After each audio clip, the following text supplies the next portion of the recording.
tiempo de escuchar.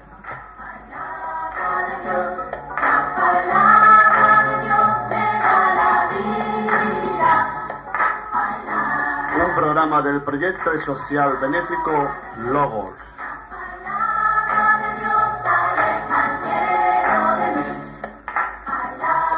Estamos en la calle Arquímedes número 1, local número 6.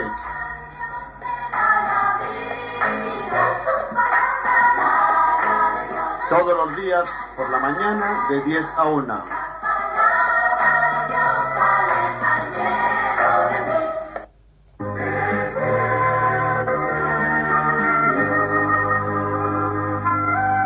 Amigos, que escucháis ahora una canción que vais a escuchar, la canta Regina, es brasileña, y la... del carácter de Dios, de la forma de hacer Dios las cosas respecto a nosotros. En la antigüedad, en tiempos de los judíos, se hacía siempre mucho énfasis, se destacaba mucho la importancia de la justicia y el castigo de Dios respecto a su pueblo. En tiempos de los judíos, parece que vivían como atemorizados, porque pensaban siempre, y de hecho era cierto, que Dios estaba en todo momento, amando a su pueblo, como es lógico, pero también castigando, reprimiendo, y era cierto. La historia de Israel, vemos como numerosas veces Dios mismo en la Biblia se molesta con Israel, se enfada con Israel, y los castigos que le vienen a Israel son castigos importantes, ¿no? Eso es en el Antiguo Testamento. Alguien, el otro día, estoy hablando de hace cuestión de un mes, cuando mi madre estuvo hospitalizada, había al lado de la cama de mi madre otra señora enferma, y el hijo, que es profesor de un instituto de enseñanza, discutía conmigo que el Dios del Antiguo Testamento era distinto del Dios del Nuevo Testamento. Discutía conmigo. Y me decía que en el Antiguo Testamento parece más bien un rey que gobierna y castiga con vara de hierro, y en el Nuevo Testamento un Dios de amor. Para él eran dos distintos. Yo lo estuve demostrando que no es así, que es el mismo Dios. Pero es cierto que en el Antiguo Testamento parece que hay mayor énfasis en el castigo, pero también hay mucho énfasis en un carácter muy importante que se va a desarrollar en el Nuevo Testamento, es el perdón. No es verdad que el Dios del Antiguo Testamento, o la revelación de Dios en el Antiguo Testamento, sea solo de castigo, aunque es cierto que eso pasa en Israel, o pasaba en Israel. También ya en el Antiguo Testamento, Dios va revelándose como un Dios de amor y de misericordia. Un Dios en el que podemos tener una relación personal con Él. Por ejemplo, el libro de los Salmos, el salmista, David tiene una relación personal con Dios y recurre siempre a la misericordia, al afecto de Dios. Pero ese es el tema, es decir, hoy vamos a hablar de un tema importante, un carácter muy importante, una faceta muy importante de Dios, y que es básica para entender la obra redentora de Cristo. Es básica para entender cómo Jesús obra hoy, desde que Jesús nació y murió hasta la actualidad. Es básica para entender cuál es, la relación de Dios con la raza humana. Es básico para entenderlo. Ese carácter importante, esa faceta importante de Dios es el perdón, el amor y el perdón. Y vamos a adornarlo con la lectura de un trozo del Evangelio hermosísimo, quizás uno uno de los más hermosos que yo he podido encontrar. Toda la Biblia es hermosa, pero hay un capítulo en la Biblia, en el Nuevo Testamento, que es maravilloso, donde vemos claramente cómo se demuestra el amor y el perdón, o el perdón a través del amor, o el amor a través del perdón, como quiera ponerlo, de Jesucristo, por tanto de Dios a través de Cristo. San Juan capítulo 8, quien tenga Biblia, por cierto, vuestras Biblias están pedidas. Estoy esperando que lleguen nada más. Hace ya como una semana larga que las pedí. San Juan capítulo 8, pero que no importa, podéis traer la Biblia portuguesa, sí, para seguir. La gafa, la que no ves bien. San Juan capítulo 8. San Juan capítulo 8, versículos del 2 al 11. Yo voy a leer parte del capítulo y tú, Miguel, cuando yo te diga sigues leyéndolo para que no lo leas de tontero. Yo voy a leer del 2 al 7 y tú del 8 al 11, ¿vale? ¿De acuerdo? Dice, y por la mañana volvió al templo. ¿Quién? Jesús. Jesús. Y todo el pueblo vino a él, y sentado él les enseñaba. Todo el pueblo. Ojalá teníamos aquí toda Almería, pero no puede ser. Entonces los escribas y los fariseos le trajeron una mujer sorprendida en adulterio, y poniéndola en medio, le dijeron, Maestro, esta mujer ha sido sorprendida en el acto mismo del adulterio. Y en la ley nos mandó Moisés apedrear a tales mujeres. Tú pues, ¿qué dices? Mas estos decían tentándole para poder acusarle, pero Jesús, inclinado hacia el suelo, escribía en la tierra con el dedo. Escribía en la tierra con el dedo. Y como insistieran en preguntarle, se enderezó y les dijo, el que vosotros esté sin pecado sea el primero en arrojar la primera piedra contra ella. E inclinándose de nuevo hacia el suelo, siguió escribiendo en la tierra. Pero ellos, al oír esto, acusados por su conciencia, fueron saliendo uno a uno, comenzando desde los más viejos hasta los más jóvenes. Solo quedaron Jesús y la mujer que estaba en medio. Enderezándose Jesús y no viendo a nadie sino a la mujer, le dijo, Mujer, ¿dónde están los que te acusaban? Ninguno te condenó. Ella dijo, Ninguno, Señor. Entonces Jesús dijo, Ni yo te condeno, vete y no peques más. ¿La habéis comprendido? Ni yo te condeno, vete y no peques más. Era verdad que la ley de Moisés mandaba apedrear a las mujeres adúlteras, entre otras cosas para evitar la contaminación del pecado del adulterio en el pueblo de Israel. Eso era cierto. O sea, Dios de alguna manera, hay un grupo de jóvenes que están ahí, Dios de alguna manera estaba intentando en el Antiguo Testamento evitar que el pecado manchara al pueblo, pero no se consiguió, no por Dios sino por el pueblo. No se consiguió, el pecado manchó más al pueblo, lo manchó constantemente. Ahí, cerrad la puerta, por favor. Oh, Dios mío, Señor. Cerrad las puertas, cerradas. Es que están ahí de peleas con un hombre mayor ahí. Cierra. Son gente delincuentes. Son delincuentes. Cierra completamente. Y dice que efectivamente era cierto. En el Antiguo Testamento intentaban por todos los medios, intentaba la ley que el pecado contaminara al pueblo. Y la única manera, a veces, cruel, sin duda, era pues cortar por lo sano. Pero, fijaros que también en el Antiguo Testamento ya Dios va hablando con amor a su pueblo. Hay muchas partes del Antiguo Testamento donde el carácter de Dios se refleja como un carácter de padre, con un carácter de amor, un carácter de reconciliación, ya en el Antiguo Testamento. Pero en el Nuevo se desarrolla más, es decir, es una parte importante el tema del perdón. ¿Por qué? Porque la Biblia dice en San Juan capítulo 3 versículo 16, de tal manera amó Dios al mundo,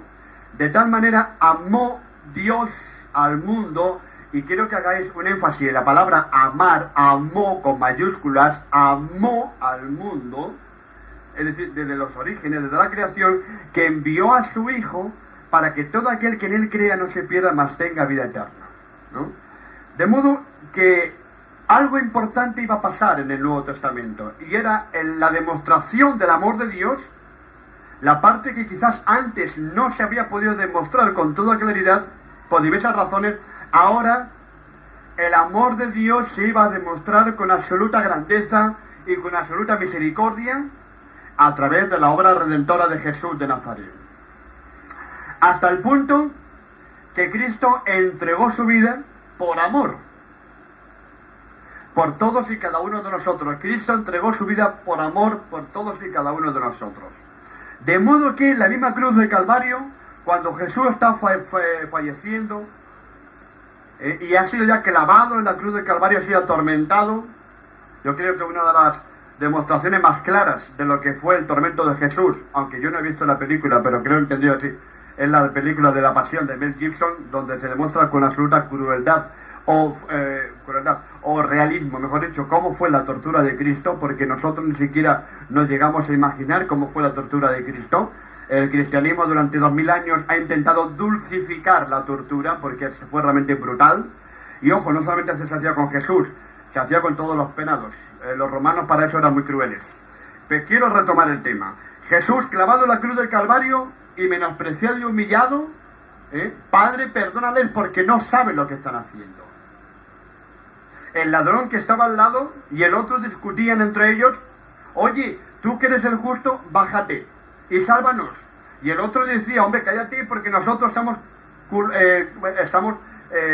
recibiendo el justo merecido por nuestros hechos. Pero este es un hombre justo.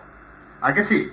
Y le dice a Jesús una frase muy hermosa: Señor, acuérdate de mí cuando vengas en el reino, cuando estés en el paraíso. Y Jesús, ¿qué le dice?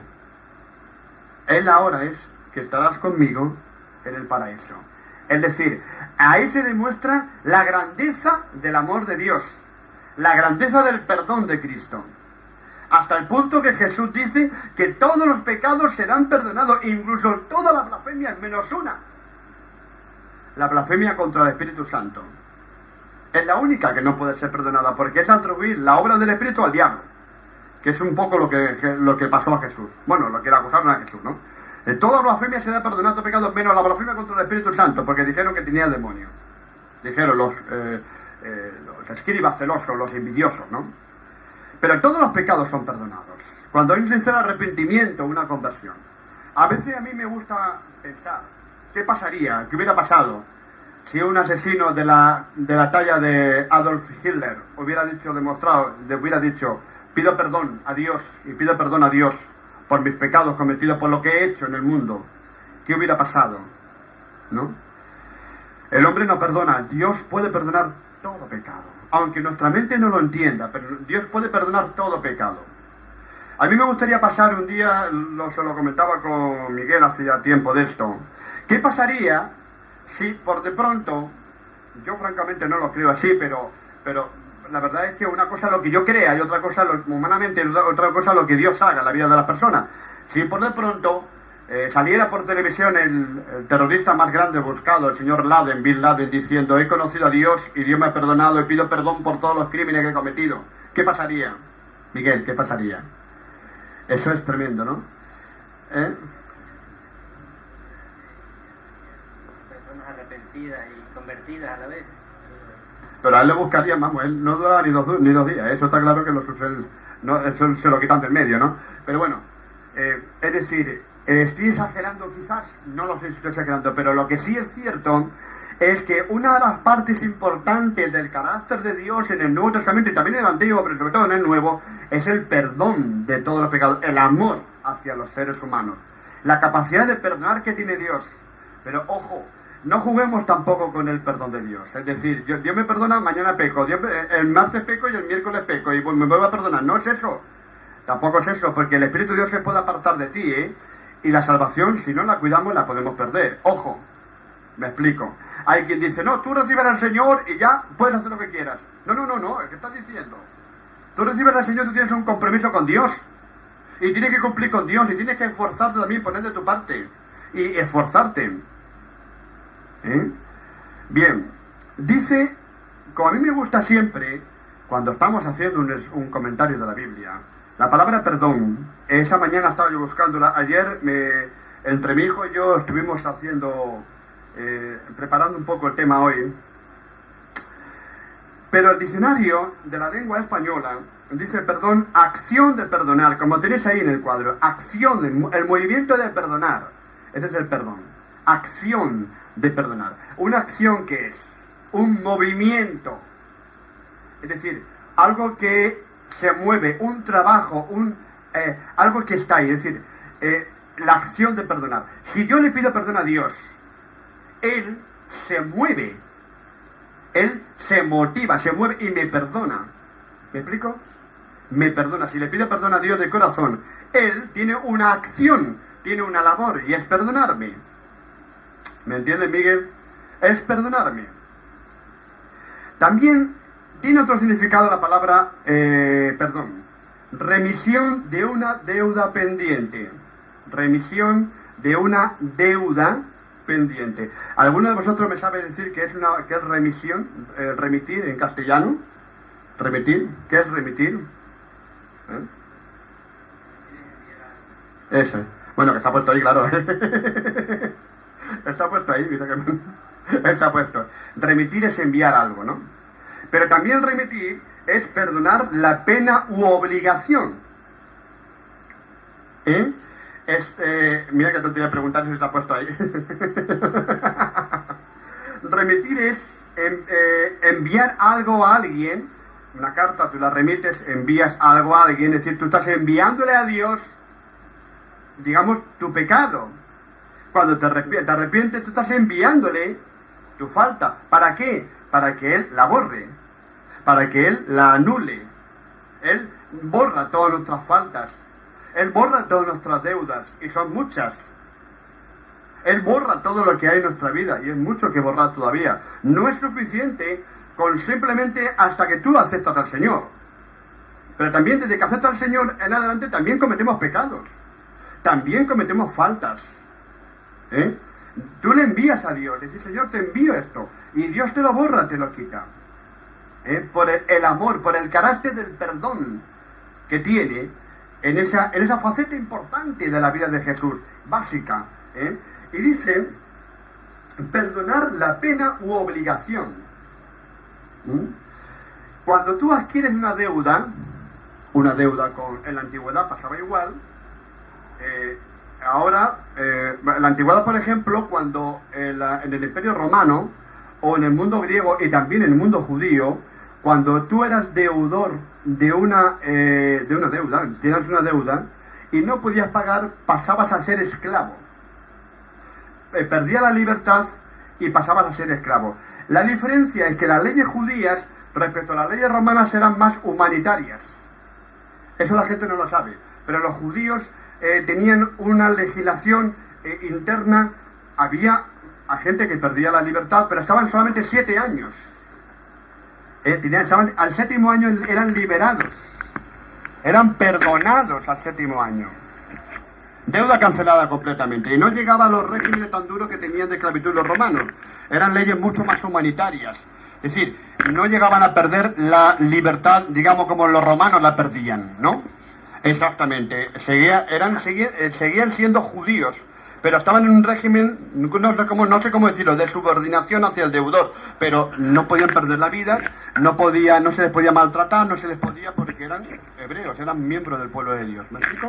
Pero al 7º año eran liberados, o no hayan cumplido o no hayan pagado, es decir, eran perdonados al 7º año. En el mundo romano era mucho más duro. Cuando alguien, aparte de que había esclavos por motivo de guerra, por tema de violencia contra otros pueblos y pueblos sometidos, también cuando alguien tenía una deuda, perdía la libertad y caía en el régimen de esclavitud. Pero era mucho más duro. Sin embargo, también había una posibilidad de que esa deuda fuera perdonada. Y entonces el amo le daba la libertad. Cuando esa deuda era perdonada, el amo le daba la libertad al esclavo. Era el esclavo liberto, con un documento, un certificado que ya entonces hacía, certificaba que ese esclavo había sido liberado por el propio amo. ¿Me explico? Y recobraba todos sus derechos como ciudadano romano. Recuperaba todos sus derechos. Antes lo había perdido, pero ahora lo recuperaba. Era un liberto. Bien. le remitía, es decir, le perdonaba la obligación. Le perdonaba la obligación. Era poco el criterio del amo. Le perdonaba la obligación. Eso es remitir. Que encuentras que tu pena o obligación ha quedado perdonada. Ha quedado perdonada. Por tanto, Dios te perdona la obligación. Dios te perdona la deuda que tienes. Dios te perdona la deuda que tienes. Me vais a permitir que corte esto porque a mí esto no me gusta ni un pedo cuando estoy así. Fuera. Si hay prisa ya dejará el mensaje grabado. Dios perdona la deuda. Dios, todas las obligaciones quedan borradas. Nuestras deudas espirituales, nuestros pecados espirituales quedan. Por eso el Padre nuestro dice: perdona nuestra deuda como nosotros perdonamos a nuestros deudores. Es decir, Señor, perdona nuestros pecados como nosotros perdonamos a quienes han pecado contra nosotros. ¿Me explico? ¿Me entendéis o no me cogéis bien la idea? Muy bien. Por tanto, dice la palabra de Dios, dice el significado: remisión de una deuda pendiente. Y todos los seres humanos, según la versión del Nuevo Testamento y de la Biblia en general, todos tienen o tenemos deudas pendientes con Dios. Remisión de una deuda pendiente. Remisión de una deuda pendiente. Todos tenemos deudas pendientes con Dios, todos los seres humanos, porque la Biblia dice claramente que todos pecaron y estaban destituidos de la gloria de Dios. Todos, bolivianos, españoles, brasileños, portugueses, chimbambas, japoneses, no sé qué, todos perdieron la comunión con Dios al estar bajo pecado. Esa es nuestra deuda pendiente con Dios. La deuda que tenemos que Dios tiene que perdonarnos, ¿no? Por lo tanto, el perdón es la garantía del Nuevo Testamento. El perdón es la garantía de la obra redentora de Cristo. El perdón de nuestros pecados, de nuestras faltas. Aquella mujer que fue cogida en adulterio, podía haber perdido la vida según la ley de Moisés, y los fariseos llevaban razón. Los fariseos no es que fueran una gente realmente, como ahora se entiende, eres un fariseo, en el sentido de que eres un hipócrita. No, el fariseo en aquella época era un grupo bueno. La palabra fariseo viene del hebreo farisaín, significa separado. Los fariseos nacieron porque, los judíos habían sido colonizados por los griegos, y la religión griega había ido, intentando someter a la cultura judía y después la romana. Los griegos fueron sustituidos por los romanos, intentaron someter a la religión judía, intentaron contaminar la religión judía, y entonces nació el grupo de los fariseos, los separados, que eran los garantes de la ley de Dios, los que guardaban la pureza de la ley de Dios. Pero se olvidaron de una cosa importante, Jesús siempre lo dirá: del amor y de la misericordia. Ellos, con el celo hacia la ley, con el exceso de celo hacia la ley, se olvidaron de una característica importante, que era el amor y la misericordia de Dios. No olvidaros, y por tanto del perdón, no olvidaros cuando Jesús llama a Mateo, de Mateo o Leví, según hay un evangelio que le llama Leví y otro Mateo: sígueme. Y Mateo, dejándolo todo, le siguió. Pero como tenía unos amigos muy raros, unas amistades muy extrañas, Mateo pues invitó a Jesús. Lo normal que hace una persona, pues invitas a los amigos que tienes en ese momento. Invitó también a Jesús con su mejor intención. Pero es que los amigos de Jesús, los amigos de Mateo eran prostitutas y ladrones. Era lo peor de la clase social judía, ¿no? Y Jesús lo sabía, pero Jesús no huyó de la reunión. No huyó, no intentó escapar de la reunión como seguramente hubiera hecho un fariseo. Escapar de la reunión para no contaminarse con esa mujer de la vida. No la puedo ni tocar porque eso es horroroso.